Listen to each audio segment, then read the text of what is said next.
Saturday, February 14 is today, 2026. Good morning, everyone. Thanks for joining me in this video. There is something going on between Marcel, El-rufai, Ribadu, and Tinubu. And in this video, I'm going to expose everything that Nigerian media are not telling you. There are so many things that people are trying to silence, deliberately want to silence. There is something in between Tinubu, El-rufai, and Ribadu. And that is what I'm going to tell you in this video. Yesterday, I saw a lot of people, both activists, they are saying that El-rufai made a statement on national television that they tapped into NSA Ribadu's phone and then listened to the conversation, everything Ribadu is saying. He knows that it is against the law, but they did it anyway. Before El-rufai became bold to make that statement, did you people ask him why they tapped into his NSA phone and what they found, what they recorded in NSA phone? You know why I'm asking these questions? I don't just process data because there is an information out there.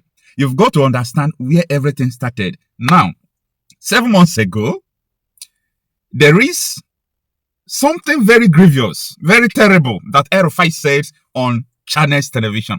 I published the video, I made the analysis 7 months ago. And what could that be? El-rufai came to Channels Television. In fact, the video has gotten, getting to 1 million views now on Channels Television. El-rufai made a statement. He said, Tinubu is paying the terrorists through the office of NSA, Ribadu, that he knows what he's saying. Now, he did not just stop there. He went on to say that Tinubu's administration now made it a policy. I want Nigerians to know the meaning of a policy. That they made it a policy to be paying terrorists through the office of NSA, Ribadu. Everybody kept quiet. Everybody, like, Nigeria, I don't understand the kind of place I am. Like, I don't get it at all. Nobody reacted. All these emergency activists are mute. Emergency lovers of Nigeria, they were all mute. Nobody talked. I made about 3 videos about it. I kept quiet. I save it in one side because anything going on in Nigeria will repeat itself tomorrow. Now, the only person that have the guts to react to this statement made by El-rufai was Baba Dati Ahmed. Baba Dati Ahmed was so bold, he came to the national television to tell Nigerians that you don't have a country.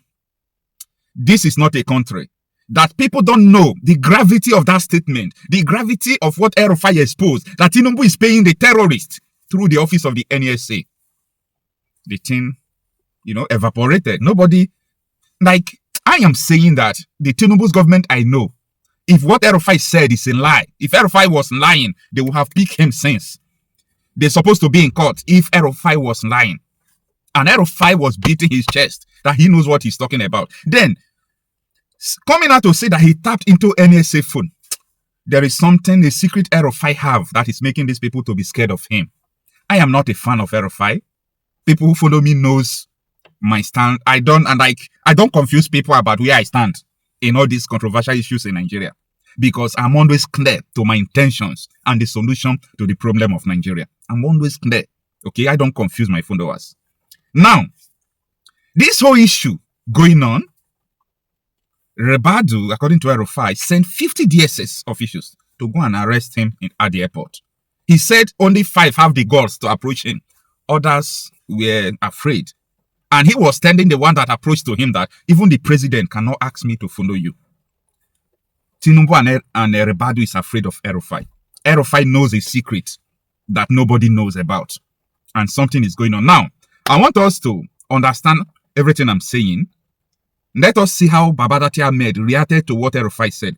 Why am I trying to refer to Baba Dati Ahmed? Because nobody talked about this grievous issue.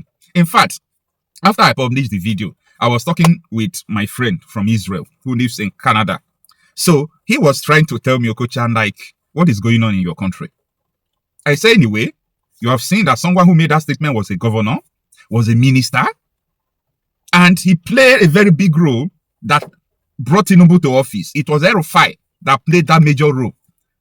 Remove El-rufai and Wike, Tinubu will not be president today. I understand what they did, both the dirty jobs they did, both the rigging that took place.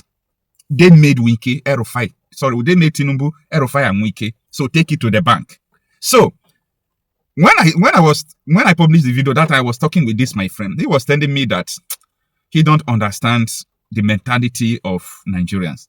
That you see this statement that this man made, if the statement is true, that is to say that he will start looking at Nigerians with different mentality, because they are like the kind of people who are complicit with their silence with what is going on in Nigeria, with what is happening against it. And I agree with him. I was in accord with him, because someone cannot just come out to tell your problem that Tinubu is paying terrorists. Look at now, everybody is campaigning for the same Tinubu that is paying terrorists, according to El-rufai. Does it make sense to normal human being? I challenge Tinubu and El-rufai Tinubu and Ribadu to drag El-rufai to court if what El-rufai said is not true. Let the head knows in court. Let El-rufai come and expose what he knows in court. You people don't know where you are living. You understand? Anyway, before I go forward, listen to what Baba Datiame said. Stay with me. We, the ordinary citizens, have no option. The whole world will take it that, yes, the Uncle Tinubu government, so-called federal government of Nigeria, has a policy of paying bandits and terrorists. The history I narrated to you of collecting donations from all over the world by somebody who specialized in collecting donations. Do we really have a government if somebody who sold Nigeria's assets for 4 years at BPE, served as FCT minister for 4 years, and served as governor, would say that there's a national policy of paying bandits? Do we have a government? Am I a citizen? Are you a citizen? Does Nigeria exist? Or do a pack of people live in a certain territory with another group of people claiming to misrule them? Do we have a government? Do we have a nation? What are we doing? Are people understanding the gravity of this statement? Do we even have an office of a national security advisor? A national policy is official position of government, an official declaration that this is what we shall be constitutionally doing, what we shall be legally pursuing. That's what we call a national policy. It is made public, it is celebrated, it is broadcast to the whole world. Was such a thing held? Why did Nasir say it? If the office, so-called Office of National Security Advisor, will take this statement with levity, then Nuhu Ribadu was never a policeman. He is not a qualified lawyer. He should not be in that office. What would you say he should be doing? His office has reacted to this. That is not a reaction. If you were at the NSA, what would you be doing? And Nasir should be writing some comments by now, some statements to the police, to the courts. If the position of Nigeria, the so-called APC government of Uncle Tinubu, if their official position is to be compensating bandits, paying bandits, then we don't have a nation. So your inference tonight is that whatever Malam Nasir El-rufai has said in that respect, which we play back, yes, it is not true. The government of the day should be taken more seriously. Yes, and so long as it passes by with the so-called, what you call, reaction of the answer, then... All right, let me take you to this angle. You see, I can never leave you confused when I'm making video. I will make sure you understand every part of the video. Now, why should I doubt what El-rufai said when so many Islamic clerics, Tinubu is a Muslim, Ribadu is a Muslim, and so many of their colleagues have said that Boko Haram, ISWAP are blessing to Nigerian Muslim?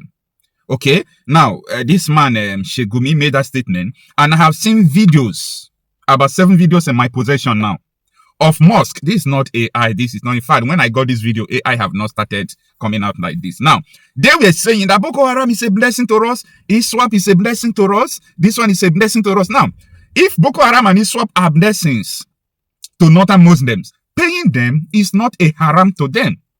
So, I want you people to match this thing that I'm saying. Now, pay attention, listen to what these Islamic clerics are saying in the mosque. Pay attention. Boko Haram. Àwọn tí jẹ́ bẹ́ẹ̀. Ọ̀nà ni àwọn ẹni Ọlọ́run, àwọn ẹni rere. Innama yakhsha Allaha min ibadihi al-ulama. Àwọn ní jẹ́ bẹ́ẹ̀. Innama yakhsha Allaha.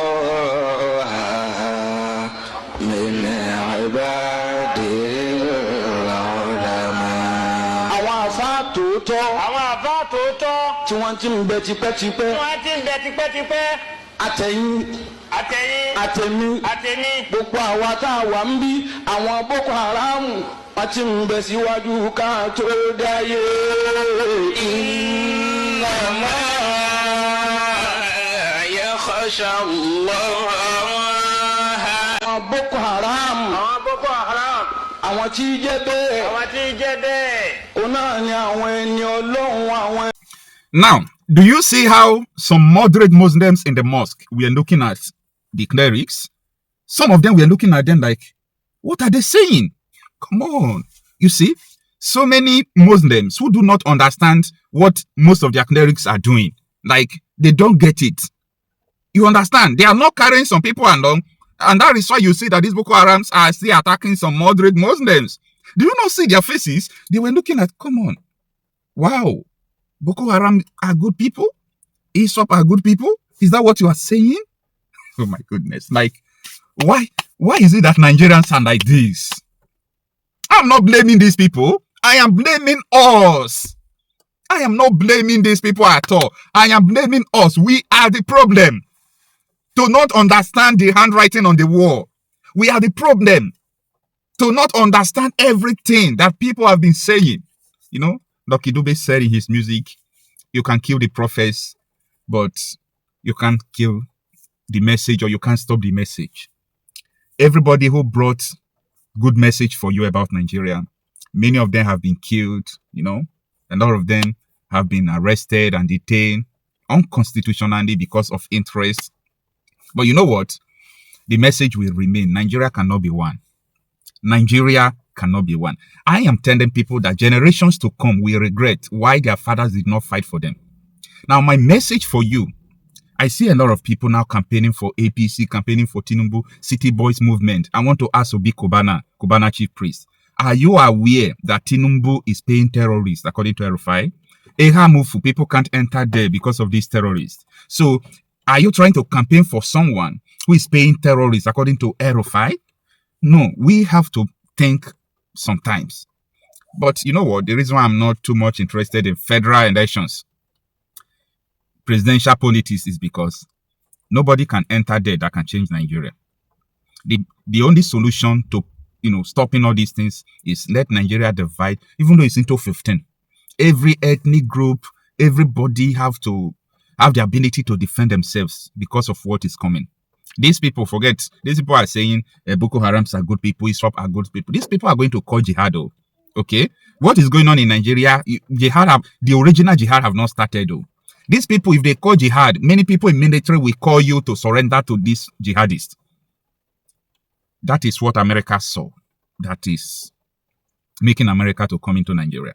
America have an interest. Yes.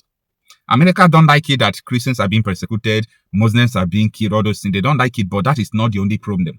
The issue here is that if all these radical Islamists hijack Nigeria, they will be loyal to Turkey, Iran, all this Syria, which are the enemies of the West. Don't forget that a Nigerian was going to America to bomb America when Nigeria have not been radicalized like this. Talk less of these people take over. America will be in trouble. The West will be in trouble. This is what America is avoiding. There is an interest to annex Nigeria into a terror stronghold. This is unclassified information that people in government knows, people in the military chief service, all these people, they knows about it. Anyway, it is what it is. If you have not listened to what Baba Dati Ahmed said before, you can take a listen to the video to the end. We, the ordinary citizens, have no option. The whole world will take it that, yes, the Uncle Tinubu government, so-called federal government of Nigeria, has a policy of paying bandits and terrorists. The history I narrated to you of collecting donations from all over the world by somebody who specialized in collecting donations. Do we really have a government if somebody who sold Nigeria's assets for 4 years at BPE, served as FCT minister for 4 years and served as governor, would say that there is a national policy of paying bandits? Do we have a government? Am I a citizen? Are you a citizen? Does Nigeria exist? Or do a pack of people live in a certain territory with another group of people claiming to misrule them?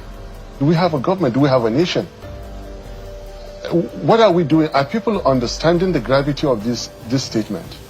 Do we even have an office of a national security advisor? A national policy is official position of government, an official declaration that this is what we shall be constitutionally doing, what we shall be legally pursuing. That's what we call a national policy. It is made public, it is celebrated, it is broadcast to the whole world. Was such a thing held? Why did Nasir say it?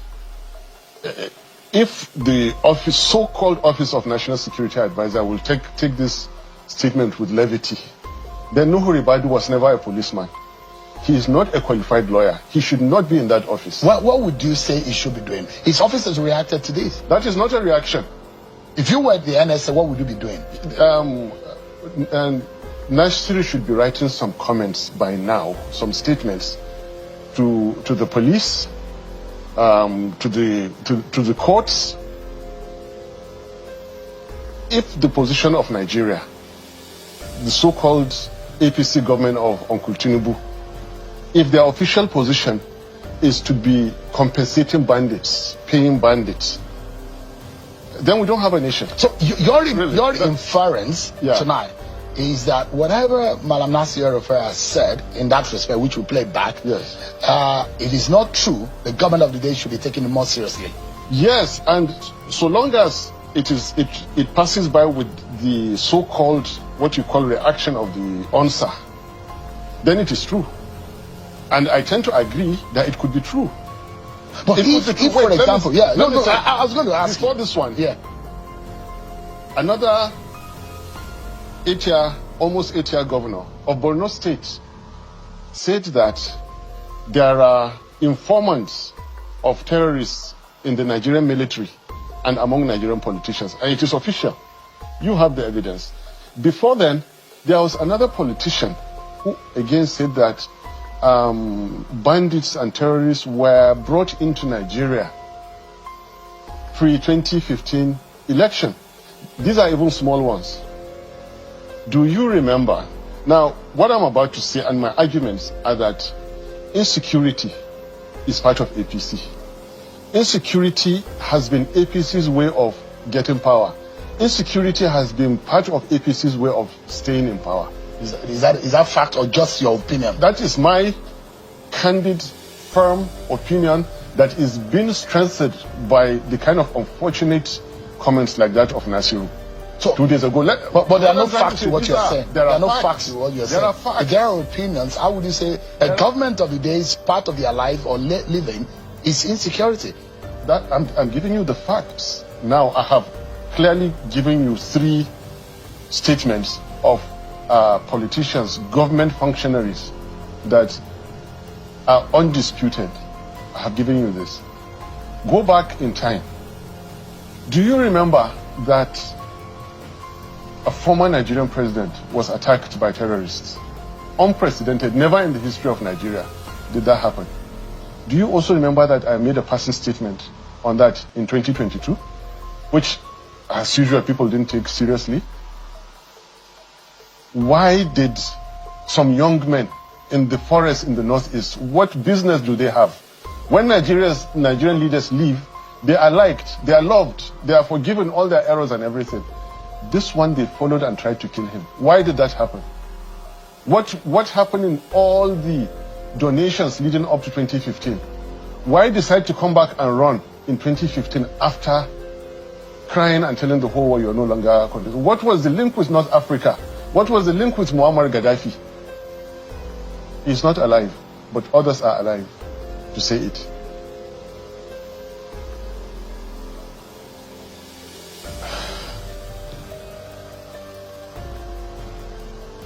You are from Kaduna State, Senator. This is Shehu. Oh. And I'm in so much pain. Believe me. Nigeria is a great country, should be a great country, and we have people destroying us by the hour. Insecurity has been part of APC's game. And Nasiru is saying it, and I think he's right. The government has been paying them. Well, you don't Last have year, factors. this time, I have facts. No, the government has said no, they are not paying them. They are paying them because the reaction of ONSA is not disputing what Nasiru has said. You are inferring that the NSA should arrest Nasiru. No, I'm not interested. Or collect his statement. But if that happens, there are those in opposition that will say they are going after opposition voices. There are more ways to counter such opposition. I told you about 2015. You see, going after a former Nigerian president, trying to kill him. What does that tell you? Something. Before that, what had happened? After Jonathan won in the Supreme Court, they called for dialogue, and those young men nominated a former Nigerian president who took 3 days to repudiate. After those 3 days, go and plot the graph. You will see that between 2012 to 2014, the spikes of attacks around those villages in the northeast skyrocketed because hunger, lack of medicine. Why? Because somebody had stopped sending the recurrent expenses of those people who used to come all the way to Kaduna, collect and then go back, and that's how the cycle went. In protest as to why did you call that name, they couldn't bear it anymore and felt by 2014 the best thing was to go and attempt. It failed. We're lucky. They got Jonathan scared. He thought that, oh, if they kill this man, Nigeria will burn. They provided him with additional cars, more money, and it was all about money. It was all about collecting money. The truth is that somebody had gone to North Africa, negotiated with Gaddafi. Gaddafi, who is was an international terrorist, all over the world, from the far west to the far east, said, I will help you, like I've been doing. I heard there are some young men. There are plans to kill Gaddafi, not in a palace coup, but through uprising. If it fails and you become president, I will retire to your country if you become president. If it doesn't fail, right now, he wanted to create a buffer. So he sent Saif al-Islam, go on YouTube and find out, to Niger with money, cash, millions of dollars in his boots, to recruit Tuaregs to go and fight in Libya. Sent his former general to Mali, why you still have insecurity in Mali. In Nigeria, they give crazy amount of money to that gentleman. Go and help these people with the intention of bringing them to fight in Libya. When Gaddafi died, they sat on the money. They kept on with the recurrent until after mentioning the name, and then they stopped sending the money. They became, now all these things are linked. They wanted Nigeria to burn if Buhari did not become president in 2015. I contested alongside Buhari for Senate. I contested for Senate in 2011. You have it on YouTube. He said, blood, soaked in blood, the baboon and ever since he made that comment, I refused to go and campaign with Buhari. Refused completely. It didn't matter if I lost the Senate seat. I won it eventually. Insecurity for a former president to say, you soak in blood. And then there was, Kaduna is my state. There was serious violence in Kaduna. Many houses were burnt. Emir's houses in Ongwansarki, Demna Abba had their houses burnt and all that, simply because of a statement. They went and brought in people from those neighboring places in readiness to remove Jonathan by all means. So the desperation of people to get Jonathan out of power has built up and added to what we call insecurity in Nigeria today. So you're inferring that all what we have seen over the last few years as insecurity is orchestrated? Of course. And it's political? Of course. Last year around this time. This narrative. Last year around this time. Whatever I tell you, I'll try to give you evidence. Last year around this time, we were just negotiating the release of our own nephew. And when he came out, what he said is not much different from what Nasir El-rufai is saying. They complained that, and this young man is alive. He could come here tomorrow and you interview him. He's alive now in Zaria. He's alive. That, look, they are not making much money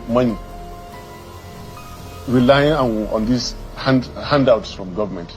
Each time they go out to operate, they make more money like he does in their hand. We kept negotiating. He's alive and he can come to this and sit with you, Shehu Akimbaloyi, and you interview him. This is a fact. But my grudge with Nasru's statements is that he was part and parcel of APC from 2013. Like he told you, he was one of the architects of it all.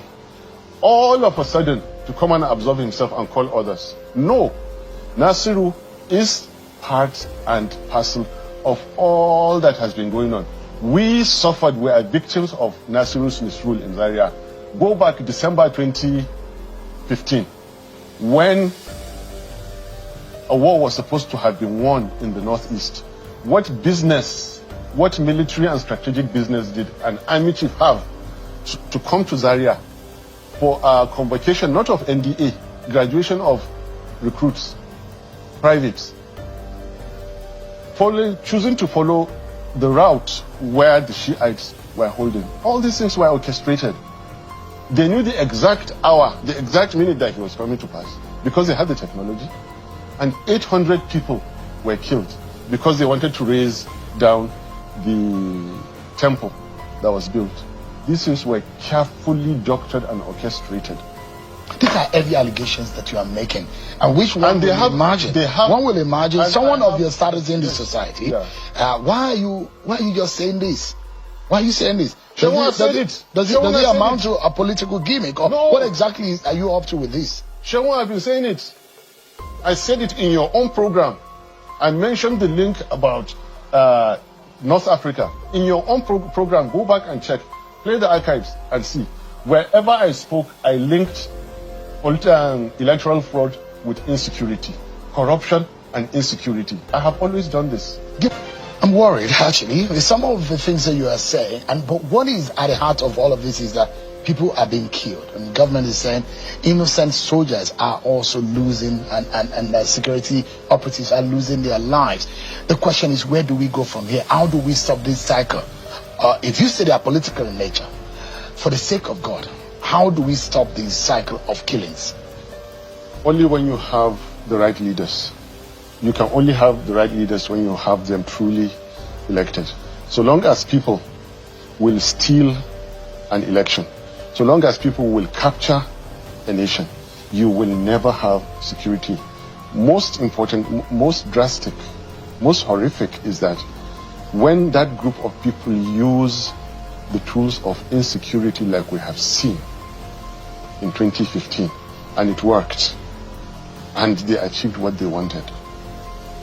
And again, they use now, for example, the tools of religion, ethnicity, division within political parties, heavy use of money, security, constitutional abuses and breaches. The law means nothing. It is just what one individual decides, irrespective of what the law says. You have to go and change the law to what suits that individual. There cannot be security. Not just peace, there cannot be security. Now let's go back. The purpose of being together in a nation is that you must be secured by whoever is leading you. If you're not secured, you're living in hell. You're not in a nation. Like we're almost there now.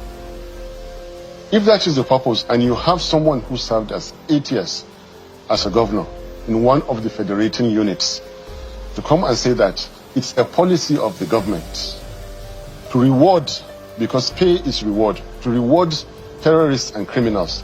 And the history of these people who have been in power, including the governor who said it, is that it is consistent with what he claims now to be doing. And that government is still ongoing. They still have another 2 years to go. We, the ordinary citizens, have no option. The whole world will take it that, yes, the Uncle Tinubu government, so-called federal government of Nigeria, has a policy of paying bandits and terrorists. The history I narrated to you of collecting donations from all over the world by somebody who specialized in collecting donations, by somebody whose entire political game, presidential contest, was because there was no way to sustain the ecosystem around him. They have to contest elections every 4 years. So even after 2011, they must contest elections, especially with the kind of money that people of like the same El-rufai was bringing to contest. There can be no security for us ordinary citizens of Nigeria so long as you have electoral heist, underwritten, guaranteed by the kind of money and fraud that is taking place now. One single contract of 15 trillion naira extra, if I say judiciously, extra legally awarded. You cannot, you and I ordinary citizens will continue to live in a country that is close to hell, because it is close to hell. Last year, our family got together and rescued one of our nephews. Every day, you like to ask for evidence. The evidence is with you people in the every day. Villages and villagers are sacked from their villages, killed, carted away. Human beings are traded on the commodity like bags of rice that we like talking about. The standard price of human life now is out there. And you have a so-called government that are basking in the fact that they stole 2023 elections, and again that no one can stop them from taking 2027 again. Before then they go and remove the Northeast and the Northwest from the Federation and allow the other units to go on their own. I will come back to that in some other setting. There is no peace, there is no security for us living in close to hell.